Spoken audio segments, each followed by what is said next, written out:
अब आपका जो नीट का पेपर आने वाला है वो कैसा आने वाला है? नीट 2025, जो कि जनता पहले सोच रही थी कि बहुत टफ पेपर आएगा आपका, तो जिस तरीके से जेई के पेपर आ रहे हैं, और अभी आगे आने वाली शिफ्ट से भी आइडिया लग जाएगा, है ना। अभी क्लास चलते चलते अगला पेपर अभी आ जाएगा अपने पास, तो उसमें भी देख लेंगे क्या है। तो मुझे लगता है कि अगर पहला या दूसरी शिफ्ट ऐसी है, मतलब पहले दूसरी शिफ्ट में ऐसी सवाल है, तो आने वाले जो शिफ्ट हैं उसमें भी इसी टाइप के सवाल होंगे। यानी कि एनटीए फुल मूड बना चुका है कि जो पीडब्ल्यू वाले पढ़ाएंगे वही देंगे। ठीक है, एनटीए पूरा मूड बना चुका है। ठीक है, तो पेपर इजी आएगा। ओवरऑल देखा जाए तो इजी पेपर आने वाला है। अब इजी पेपर भी कई लोगों के लिए टफ हो जाता है। क्यों? क्योंकि पढ़ते नहीं है, रिवीजन नहीं करते, ठीक है, समय खराब करते हैं। तो ये सब चीजें आप बंद कर दो। अब आपको इतना तो आइडिया लग गया, ये सवाल कराने का ये लॉजिक था कि आपको ये तो आइडिया लग गया ना कि कैसे सवाल आ रहे हैं, मतलब कॉपी से देखे हुए सवाल आ रहे हैं, ये तो दिख गया आपको, है ना, कॉपी के देखे हुए सवाल आ रहे हैं। तो अब आपको यहां से क्या करना है? अब आपको यहां से, आपको और मुझे दोनों को ही, मुझे तो रिवीजन कराना है, आपको रिवीजन करना है, ठीक है, लेकिन आपको अपनी तरफ से क्या करना है? आपको ना कॉपी जो है ना, इस पर बहुत फोकस करना है। कॉपी में जो सवाल हो रहे हैं, जो होमवर्क के सवाल हो रहे हैं, ठीक है, इसके अलावा कॉपी में होमवर्क आप अलग से लिखते हो, कॉपी वाले मतलब जो क्लास के नोट्स होते हैं ना, तो ये तो क्लास नोट्स हो गए आपके, इस पर आपको पूरा फोकस करना है। इसके अलावा इधर उधर भटकने की जरूरत नहीं है, ठीक है। होमवर्क आप करिए, ठीक है, इसके साथ साथ आप जो टेस्ट दे रहे हैं उन टेस्ट को दीजिए, और वो देते ही हैं। इन टेस्ट का एनालिसिस करके बस गलतियां अवॉइड कर लेंगे ना आप, ठीक है, इसका एनालिसिस करके सिर्फ सिली मिस्टेक आप फाइंड करिए। और आप लोग इतने तेज तो हो ही गए हो कि सवाल देख के ये तो पता लगा सकते हो कि कौन से चैप्टर का है। ऐसा तो नहीं होगा तुम्हारे साथ, इतने दिनों से मैं तुम्हें पढ़ा रहा हूं, इतना तो मुझे आइडिया लग गया है तुम्हारे बारे में कि भाई साहब सवाल देख के तुम्हें यह पता लग जाएगा कि कौन से चैप्टर का है, कौन से टॉपिक का है, बस मुझे याद नहीं है, या हो सकता है मैंने रिवाइज ना किया हो, या रिकॉल नहीं हो पा रहा है, बस यही चीज होती है, ठीक है। तो स्पेशली ऑर्गेनिक की मैं बात कर रहा हूं आपसे, है ना, मैं स्पेशली ऑर्गेनिक की, क्योंकि ऑर्गेनिक का मुझे पता है, बाकी सब्जेक्ट का मुझे आइडिया नहीं है। ऑर्गेनिक में सिर्फ आपको नोट्स देखने हैं, ठीक है। ऑर्गेनिक में आपको क्या करना है?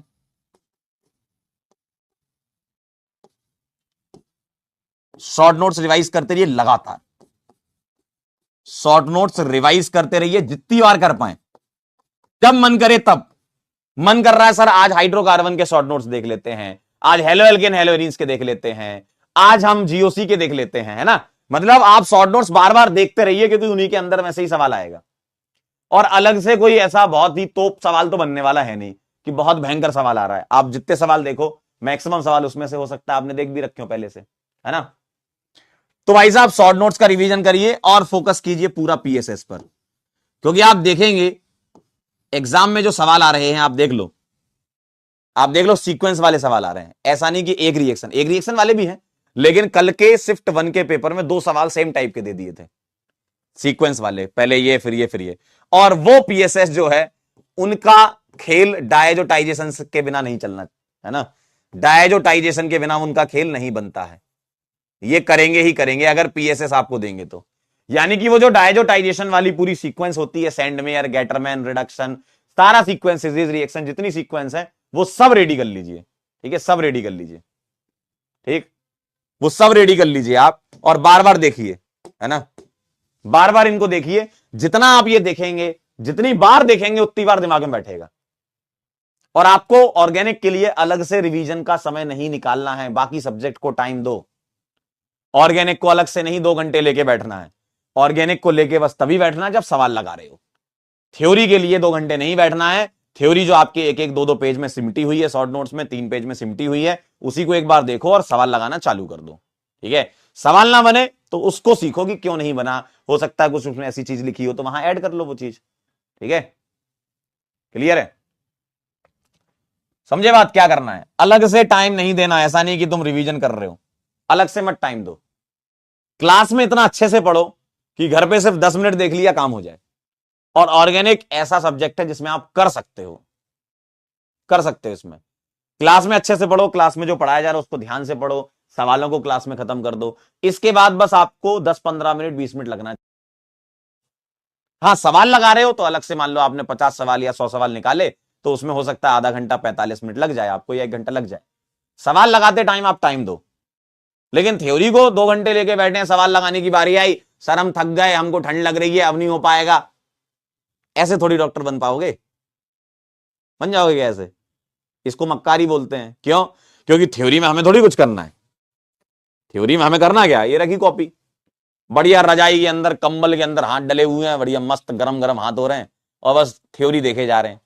थ्योरी में लिखी 2 लाइनें हैं, लेकिन आपको 4 लाइनें अलग याद आ रही हैं जीवन की, क्योंकि थ्योरी में आपका एफर्ट नहीं लगता ना। और ह्यूमन का तो नेचर ही होता है, जितनी मक्कारी मिल जाए उतना अच्छा, है ना? जीवन में यही होता है। कौन काम करना चाहता है बताइए? कौन सुबह सुबह उठ के पढ़ना चाहता है ना? ऐसे ही होता है ना। तो थ्योरी में आपका एफर्ट नहीं लगता, आपको बहुत मजा आता है, तो उसमें ज्यादा समय मत दो, 10-15 मिनट दो बस। क्योंकि सवाल लगाने में दिमाग चलाना पड़ेगा, लिखना पड़ेगा, रिएक्शनें लिखनी पड़ेगी, तब आपको लगेगा अरे यार मेरे से एफर्ट, मेरे में बहुत मेहनत करवा रहे लोग, घर वालों ने मुझे इसलिए पैदा किया कि मुझसे मेहनत करा सके। अरे भाई वो तुम लोगों के लिए सोच रहे हैं।